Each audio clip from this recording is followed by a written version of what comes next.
नमस्कार फ्रेंड्स, आपके अपने यूट्यूब चैनल में एक बार फिर से आपका वेलकम करते हैं। चूँकि हमने फ्रेंड्स इसके पहले वाले वीडियो में भी हमने बता दिया था कि फ़िलहाल मैं कोच टीचर ट्रेनिंग के लिए कोलकाता आया हूँ, जिसकी वजह से हमें 8 से 10 घंटे जो टाइम है कॉलेज में व्यतीत करने पड़ते हैं, जिसकी वजह से हमें टाइम नहीं मिल पाता था। लेकिन आपके एग्ज़ाम को देखते हुए और आपकी लाड और प्यार के कॉमेंट की वजह से हमें नेक्स्ट वीडियो बनाने पर मैं मजबूर हूँ। रात हो या दिन, हम कभी भी टाइम निकाल करके आपके लिए वीडियो लाते रहेंगे। और नेक्स्ट हम पार्ट्स में चलते हैं। जो आपके सामने ये बुक दिख रहा है, इसी बुक का सोल्यूशन हम इस चैनल पर करते हैं ताकि आपको कोई सी भी प्रॉब्लम को फेस करना ना पड़े। तो आइए 78 नंबर क्वेश्चन से आज का सेशन जो है स्टार्ट करते हैं। आज का फर्स्ट क्वेश्चन आपका है कि खींचने का एक उदाहरण है। खींचने का उदाहरण कहाँ होता है?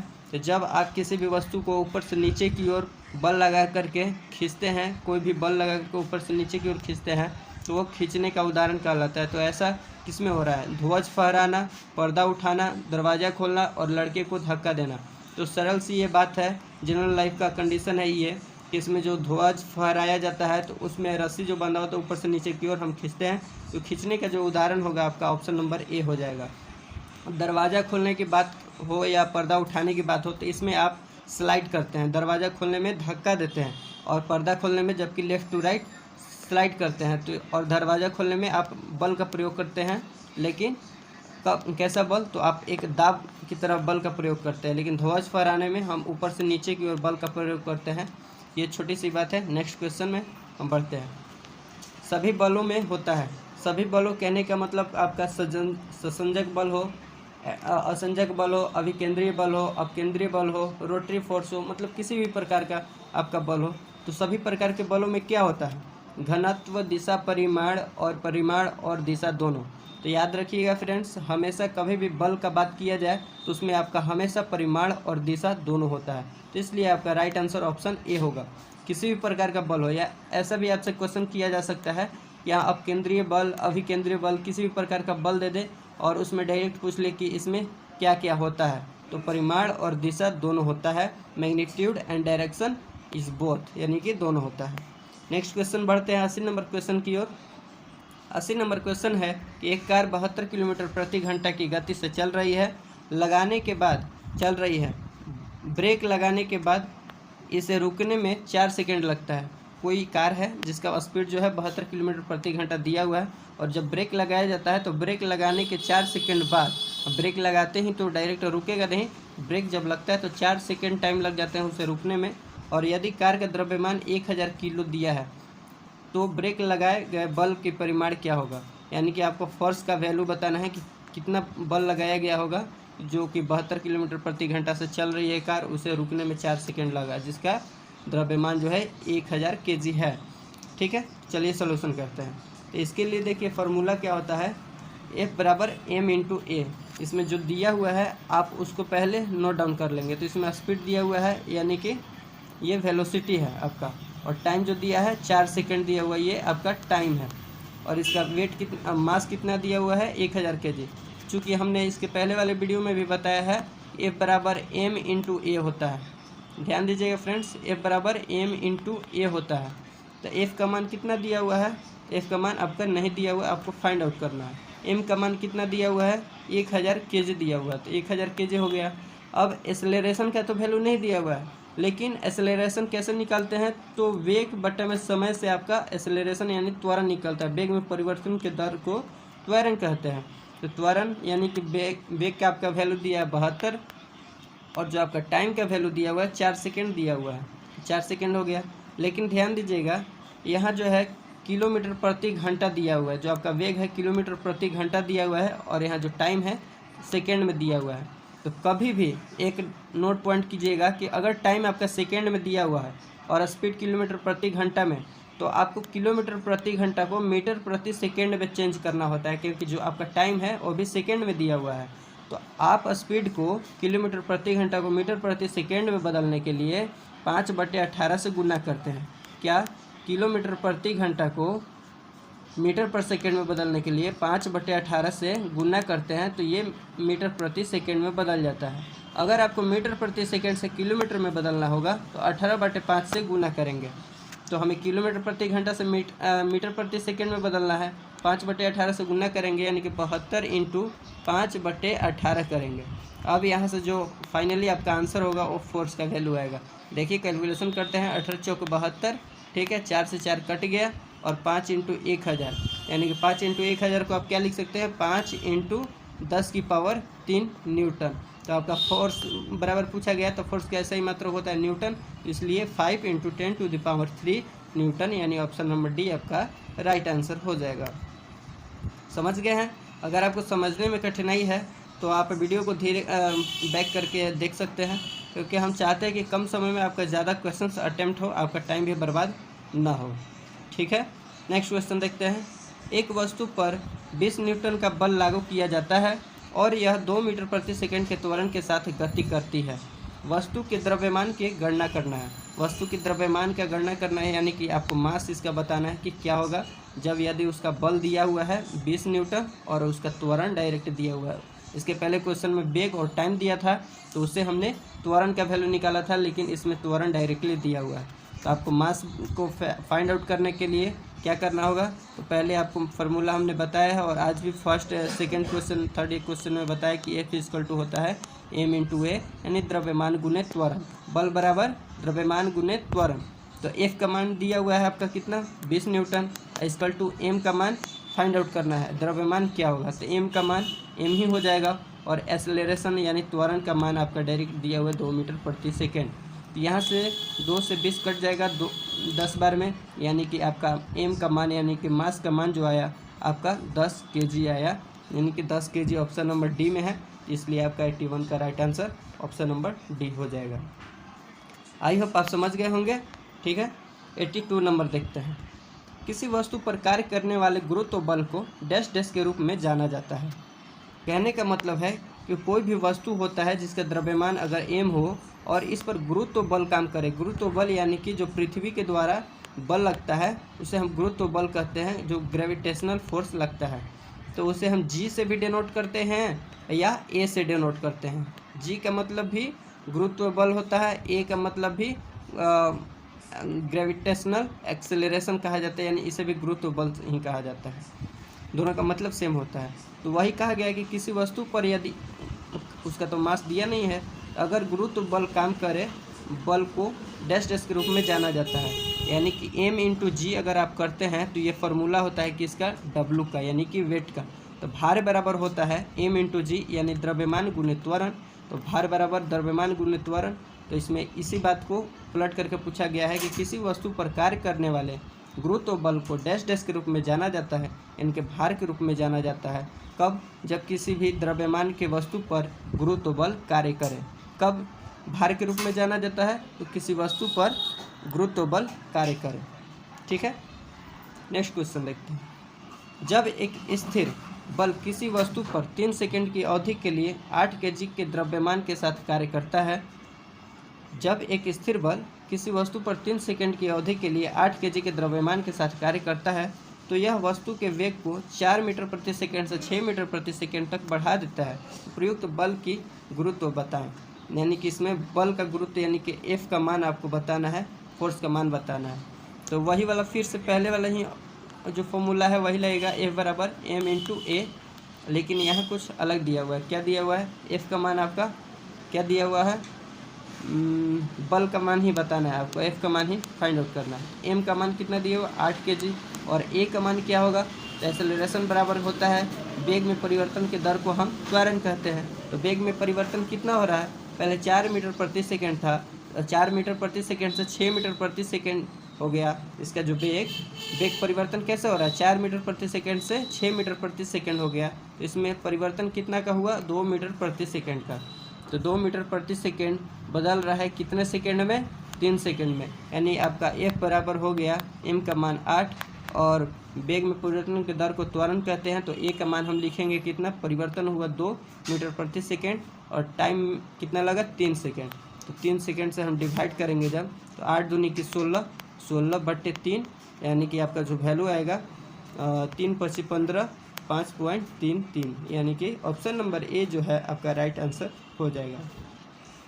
ठीक है, फिर से पहले वाले के टाइप का ही क्वेश्चन दिया हुआ है। क्वेश्चन है कि 100 केजी द्रव्यमान वाली एक वस्तु को 6 सेकंड में 5 मीटर प्रति सेकंड से 17 मीटर प्रति सेकंड के वेग से एक समान रूप से त्वरित किया जाता है। वस्तु पर लगाए गए बल का परिमाण बताना, यानी कि what is the value of force, यानी कि बल का मान आपको बताना है। ए बराबर क्या होता है, एम इंटू ए। ये सब देखिए क्वेश्चन आप खुद से भी कर सकते हैं, वीडियो को रोक करके और मिलाने के बाद अपना जांच कर सकते हैं, क्योंकि एक ही टाइप के बहुत सारे क्वेश्चन दिए हुए हैं। एम का मान कितना दिया हुआ है, 100 केजी। डायरेक्ट बनाते हैं जल्दी से। ए का मान, तो वेग में परिवर्तन की दर को त्वरण कहते हैं, तो वेग का परिवर्तन कितना हो रहा है, 5 मीटर प्रति सेकेंड से 17 मीटर प्रति सेकेंड हो गया, यानी कि कितना का अंतर हुआ, 12 का अंतर हुआ। तो टाइम कितना लगा कि प्रति सेकेंड में परिवर्तन के दर को त्वरण कहते हैं, तो टाइम कितना लग रहा है, समय 6 सेकेंड। तो 6 से 12 कट गया 2 बार में, यानी कि 200 जो न्यूटन है आपका एफ का मान हो जाएगा। 200 न्यूटन का है, option number B right answer. 85 question है, द्रव्यमान और वेग का गुणनफल क्या होगा। अब आइए देखिए, थोड़ा सा क्वेश्चन का जो रुख है बदला है। एम और वेग, यानी द्रव्यमान और वेग का गुणनफल क्या होता है, तो ये डायरेक्ट फार्मूला होता है कि द्रव्यमान और वेग के गुणनफल को हम संवेग कहते हैं। तो ऑप्शन नंबर बी में दिया गया है संवेग, और संवेग को अंग्रेजी में क्या कहते हैं, मोमेंटम। इसे पी से डिनोट किया जाता है, कैपिटल पी से डिनोट किया जाता है। और जब अगर हम लेटर में बात करें तो पी इक्वल टू, यानी संवेग बराबर क्या हो जाएगा, एम से यानी कि द्रव्यमान इंटू वेग यानी कि वी से velocity, P equal to M into V होता है, P equal to M into V. Next question बढ़ते हैं। 86 नंबर क्वेश्चन है आपका, एक वस्तु का द्रव्यमान 85 केजी है और वेग जो दिया है 60 मीटर प्रति सेकेंड है। वस्तु का संवेग ज्ञात करना। अभी जस्ट हमने पहले ऊपर में देखा है कि P equal to M into V होता है, यानी द्रव्यमान इंटू वेग बराबर संवेग, द्रव्यमान इंटू वेग बराबर संवेग। तो संवेग ज्ञात करना है, तो एम का मान कितना दिया हुआ है, 85 केजी, और वेग का मान दिया हुआ है 60। दोनों को इंटू करेंगे, 0 6 35 8 45 8 6 48 48 49 50 51, यानी 5100 आपका केजी मीटर प्रति सेकेंड हो जाएगा। 5100 ऑप्शन नंबर बी में दिया है, देखिए 5100 केजी मीटर पर सेकेंड, तो ऑप्शन नंबर बी आपका राइट आंसर हो जाएगा। नेक्स्ट क्वेश्चन है, m/2 द्रव्यमान की कोई वस्तु जिसका वेग 2 भी है उसका संवेग क्या होगा। फिर देखिए उसमें कुछ हड़बड़ाना नहीं है, इसमें क्या होता है, P equal to M into V होता है। P का मान आपको बताना है, m का मान कितना दिया है m/2, जो दिया हुआ है हम इसे लिख देंगे m/2। v का मान कितना दिया हुआ है 2v। अब हम इसे कैलकुलेट करेंगे तो 2 से 2 कट गया, तो P इक्वल टू क्या गया, m इंटू वी कहाँ है, b है, राइट आंसर b। ठीक है, ये सब कुछ टाइम लेने वाला क्वेश्चन नहीं है, इसलिए हम जल्दी बढ़ रहे हैं। 80 नंबर क्वेश्चन है, 88 नंबर कि 80 केजी द्रव्यमान वाली एक वस्तु 60 मीटर प्रति सेकंड वेग के साथ गतिमान है, वस्तु में उत्पन्न संवेग कितना होगा। अब इसमें भी संवेग पूछा गया था, P equal to M into V हमने बताया, तो m का मान 80 केजी दिया है, v का मान 60 केजी दिया हुआ है, 60 मीटर प्रति सेकंड दिया हुआ है, तो दोनों को इंटू कर देंगे तो डायरेक्ट आपका आंसर हो जाएगा 8 5 8 6 48 और 00 केजी मीटर प्रति सेकंड, 48 केजी मीटर प्रति सेकंड। ऑप्शन नंबर कहाँ है, बी है। अब इसमें ध्यान देना होगा, देखिए सब में तो 4800 ही है, लेकिन आपको यहाँ इसका यूनिट देखना होगा। इसमें क्या दिया हुआ, -2 है, इसमें 1 है, तो ध्यान से आपको ऑप्शन टिक करना होगा। ठीक है, ऐसा भी होता है कि फर्स्ट बार जिस पर नज़र पड़ा और देखे कि हाँ 4800 है, बस आंसर आप टिक करके आगे बढ़ जाते हैं, लेकिन ऐसा कंडीशन में आते हुए भी गलती दे देता है। ये रेलवे बुड़बक नहीं है, ये इसलिए कंफ्यूज करने के लिए है, इस टाइप का क्वेश्चन दिया हुआ है ताकि आप कंफ्यूज हो।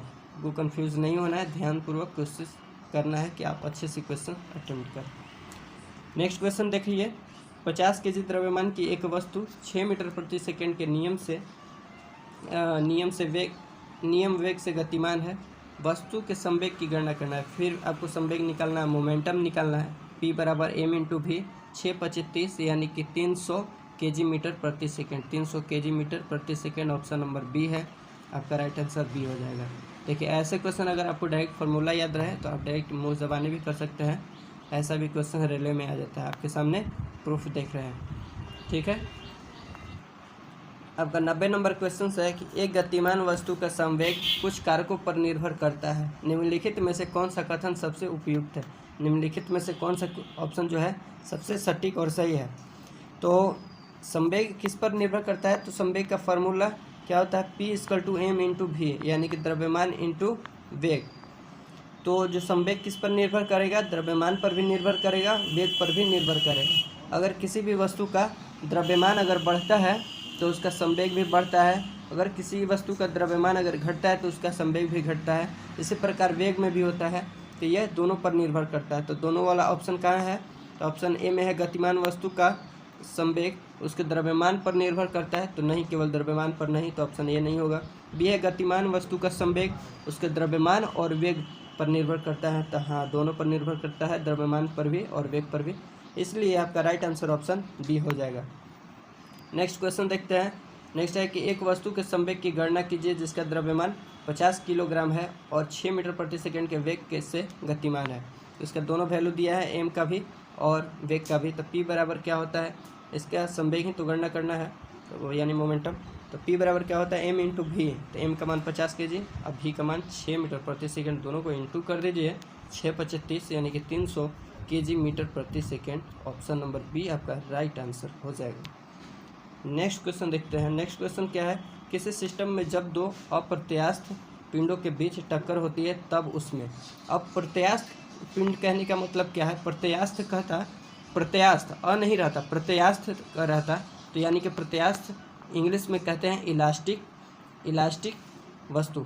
पिंड का मतलब होता है वस्तु द्रव्यमान, इलास्टिक मास हो जाता है। लेकिन अप्रत्यास्थ पिंड बोला गया है कि नॉन इलास्टिक, यानी जिसमें कि इलास्टिसिटी का गुण नहीं हो, कोई सॉलिड मटेरियल है जैसे पेन हो गया, डब्बा हो गया, तो उन दोनों का जब बीच में टक्कर होता है तो उसमें क्या होता है, तो जब कोई भी नॉन इलास्टिक यानी अप्रत्यास्थ पिंडों का टक्कर होता है तो उस समय क्या होता है, गतिज ऊर्जा परिवर्तित हो जाता है परंतु संवेग संरक्षित रहता है।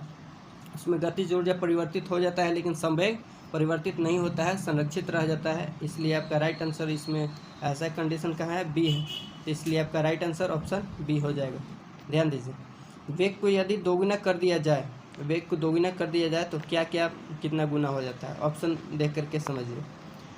तो वेग को यदि दोगुना कर दिया जाए, तो वेग को दोगुना कर दिया जाए तो p बराबर क्या होता है, संवेग और गति ऊर्जा की बात किया गया है, तो p बराबर होता है संवेग, p बराबर m इंटू भी होता है। तो अगर वेग को दोगुना कर दिया जाएगा तो डायरेक्टली प्रोपोर्शनल है p, यानी कि समानुपाती है v और p के। तो यदि v जो है दोगुना होगा तो p भी दोगुना हो जाएगा, यानी संवेग भी दोगुना होगा। अगर v जो है 4 गुना हो जाएगा तो आपका संवेग भी 4 गुना हो जाएगा। लेकिन ऐसा केस गतिज ऊर्जा में नहीं होता है।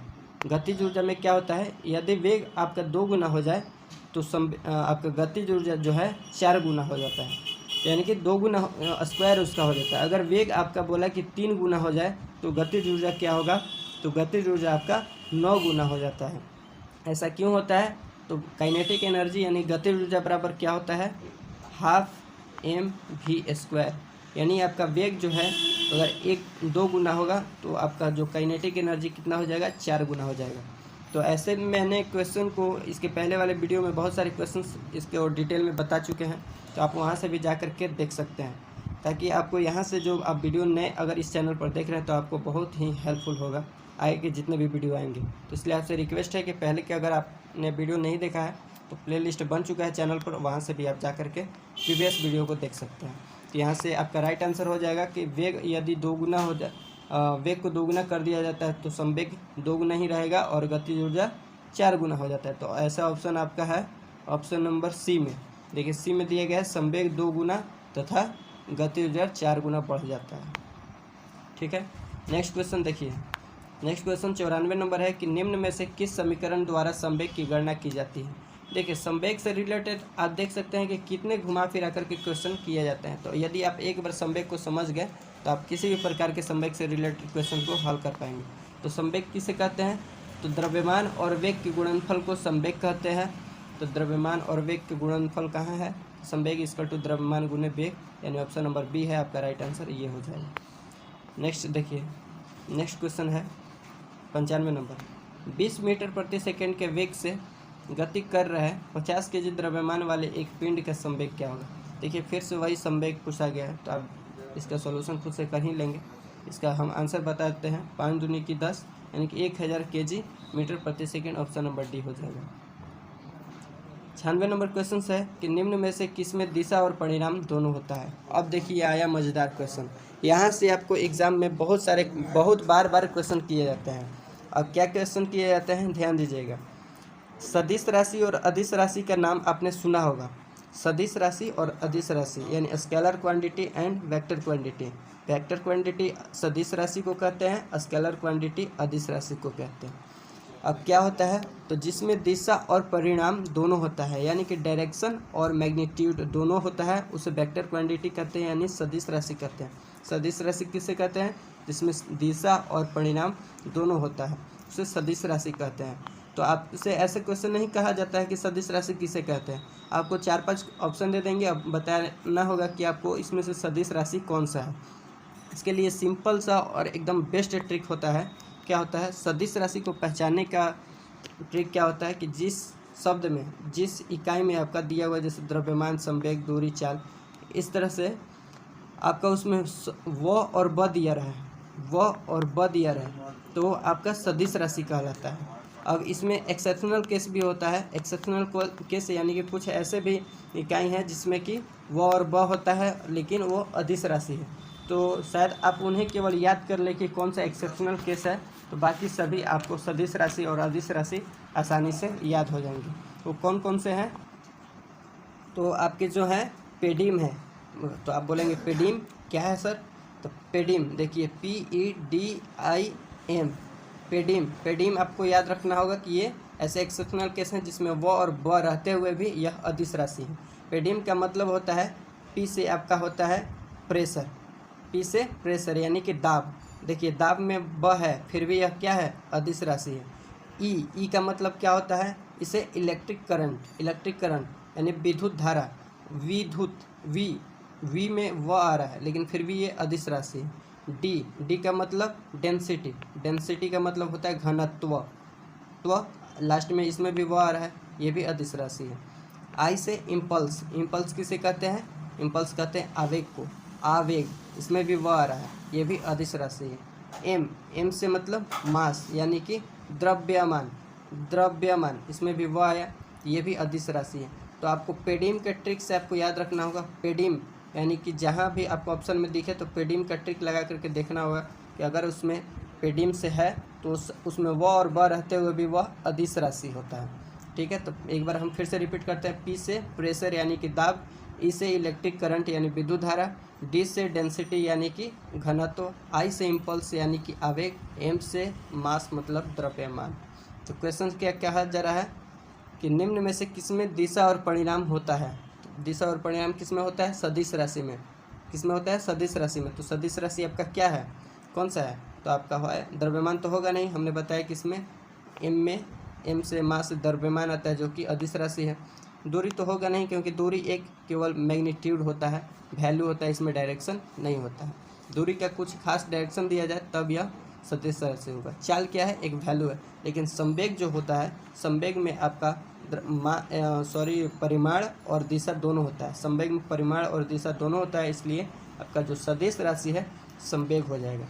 आपको लग रहा होगा कि एक क्वेश्चन पर इतने टाइम ले रहे हैं, लेकिन अगर हमारी सभी बातों का आप गौर से सुने होंगे तो इससे रिलेटेड जितने भी क्वेश्चन आपको आएंगे बहुत ही आसान होगा उसको सॉल्व करने में। सदिश राशि, अदिश राशि हो या दिशा और परिणाम से रिलेटेड क्वेश्चन हो, तो एक बार अगर आपको सुनने में दिक्कत होगा तो फिर से आप पीछे वीडियो को बैक करके आप सुन सकते हैं। चलिए नेक्स्ट क्वेश्चन देखते हैं। नेक्स्ट क्वेश्चन क्या है कि एक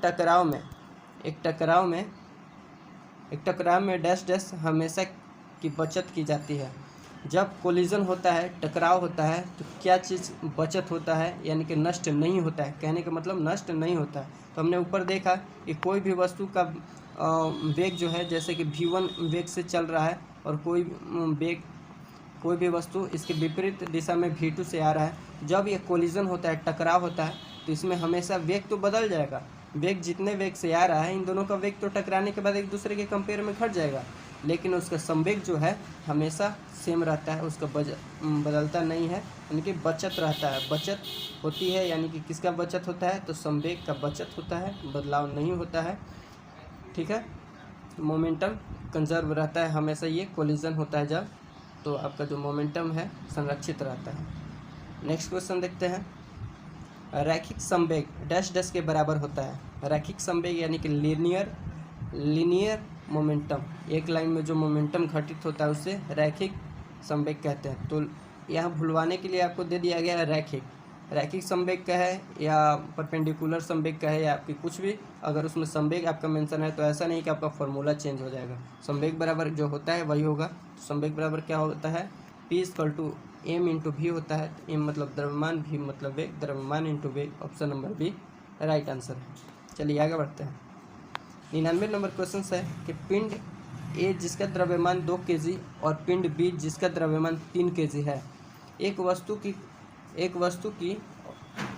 एक दूसरे की क्रमशः 4 मीटर प्रति सेकेंड और 2 मीटर प्रति सेकेंड के वेग से बढ़ रहे हैं, तो एक दूसरे की टक्कर के समय प्रत्यास्थता संघट्ट होगा।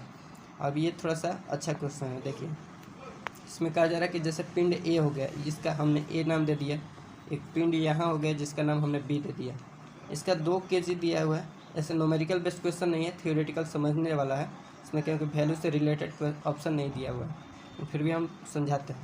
ध्यान दीजिए, एक कोई वस्तु है जिसका 2 kg इसका मास दिया हुआ है, बी कोई वस्तु है जिसका मास 3 kg दिया गया है, और इसका जो वेग जो है, वेग कितना है, ये जिसका क्रमशः 4 मीटर प्रति सेकेंड, इसका 4 मीटर प्रति सेकेंड से आगे बढ़ रहा है, और ये इसके विपरीत आ रहा है कितना, 2 मीटर प्रति सेकेंड से, 2 मीटर प्रति सेकेंड से।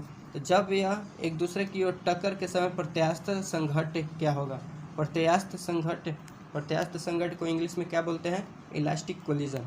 तो इलास्टिक कोलिजन क्या होगा, तो जब देखिए एक दूसरे के विपरीत की ओर अलग अलग मास का 2 वस्तु जब टकराता है, तो यह जब हमेशा इलास्टिक कोलिजन जो होता है, प्रत्यास्थ संघट्ट एक दूसरे के विपरीत दिशा में होता है। अब विपरीत दिशा में भी कब होता है, तो इसका भी टर्म एंड कंडीशन होता है।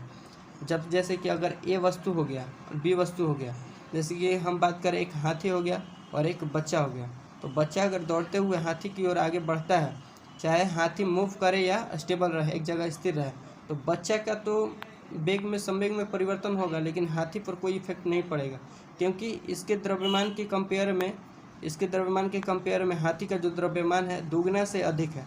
तो मैक्सिमम टाइम देखा जाता है कि दुगना से अधिक अगर मास में टकराव होता है, तो उसमें किसी एक का मूवमेंट जो है, वेग जो है बदलता है, एक का बदलता नहीं है, वो स्थिर रहता है। तो यहाँ तो ऐसा है नहीं, 2 kg है और 3 kg है, तो दोगुना से अधिक तो है नहीं, लगभग में बराबर है, तो दोनों में चेंजेबल होगा। तो दोनों में जो प्रत्यास्थता संघट्ट है, यानी इंग्लिश में बोलते हैं इलास्टिक कोलिजन, तो इलास्टिक कोलिजन जो है एक विपरीत दिशा में होगी, यानी विपरीत दिशा ऑप्शन नंबर डी में दिया है, आपका राइट आंसर डी हो जाएगा। 100 नंबर क्वेश्चन देखते हैं। 100 नंबर क्वेश्चन है कि 200 ग्राम द्रव्यमान वाली एक वस्तु का उसकी 10 जूल गतिज ऊर्जा यदि हो तो 7 संवेग होगा। कि कोई भी वस्तु है जिसका द्रव्यमान दिया गया है 200 ग्राम और उसका गतिज ऊर्जा दिया हुआ है, देखिए गतिज ऊर्जा दिया हुआ है 10 जूल, तो उसका संवेग पूछा गया है, संवेग क्या होगा। तो आपको संवेग निकालने के लिए पहले P बराबर क्या होता है, m × v। द्रव्यमान तो 200 ग्राम दिया हुआ है, लेकिन वेग क्या होगा, तो वेग कैसे फाइंड आउट होगा, गतिज ऊर्जा से, क्योंकि आपका गतिज ऊर्जा दिया हुआ है। गतिज ऊर्जा बराबर क्या होता है, काइनेटिक एनर्जी बराबर, यानी गतिज ऊर्जा को ही काइनेटिक एनर्जी कहते हैं, तो ½ mv²।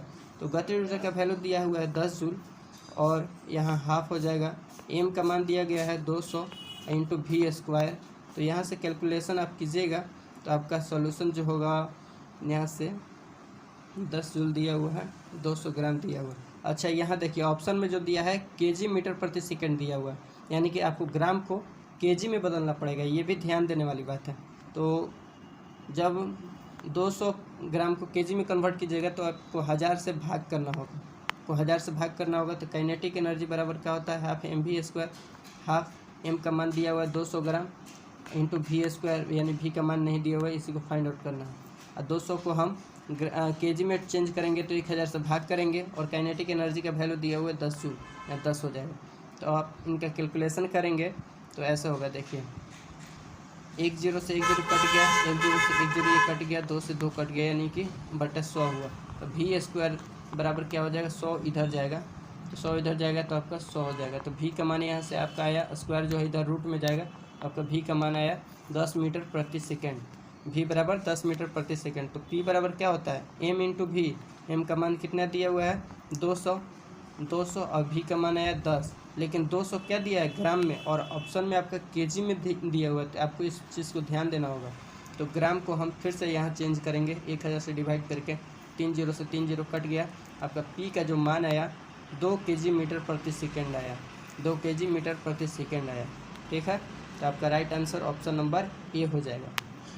नेक्स्ट देखते हैं 101 नंबर। यदि संवेग p और वेग v दिया हुआ हो तो द्रव्यमान m ज्ञात करने के लिए प्रयुक्त सूत्र होता है। अब देखिए प्लट के क्वेश्चन कर दिया गया है। संवेग बराबर क्या होता है p equal to m into V, m into we.